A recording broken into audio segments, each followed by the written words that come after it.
which is statute 44, 53, 375. 375C. See, there you go. I know it by heart. I'm only doing this in hopes that my experience is a lesson learned for anybody who's going through a situation coming from the Department of Corrections. I have grown thick skin. I've been through a lot. I've seen injustices on top of injustices. From my incarceration to the murder of my son at 17 years old. He was murdered a year after I was released in 2016.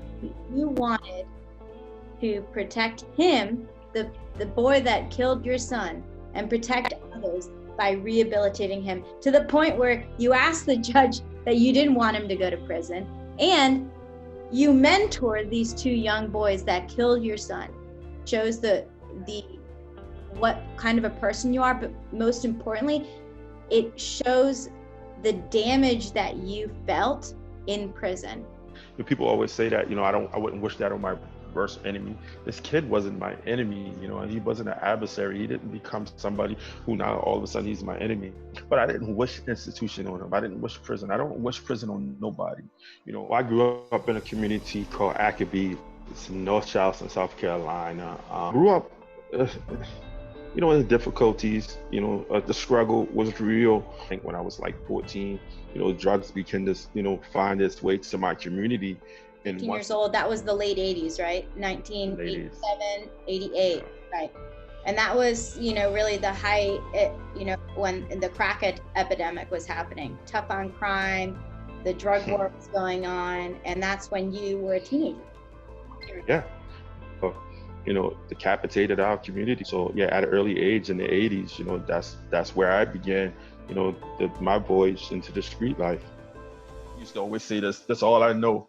This wasn't all I knew. Drugs wasn't all I knew. That was just all I did for that moment. It wasn't all I knew. I chose to go to the streets. I chose that. That was definitely a choice. But I didn't get what I deserved as far as punishment for it. That system is broken.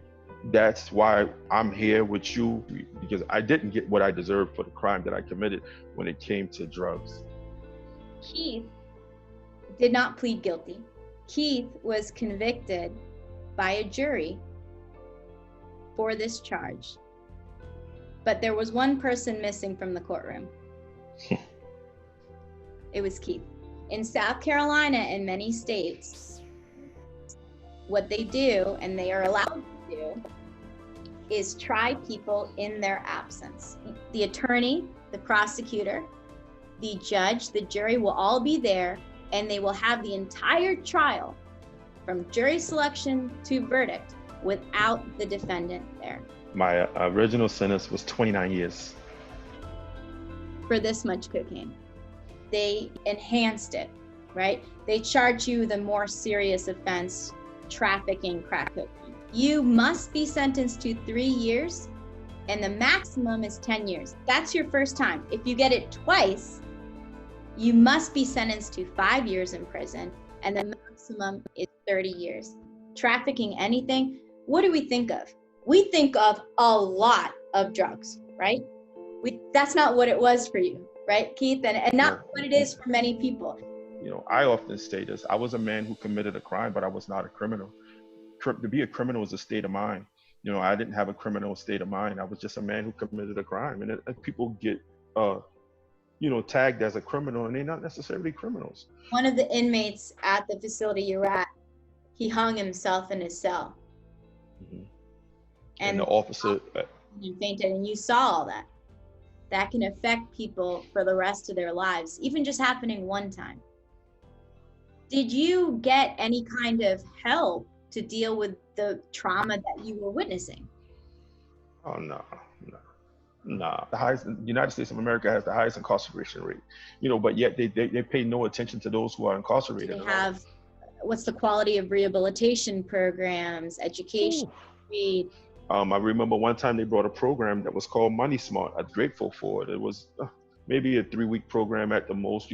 And I was just looking forward to the next opportunity to take it again, even though I was going to learn the same material, but just as fast as it came, that one time it never returned. that you release people from prison, but what are you releasing them to?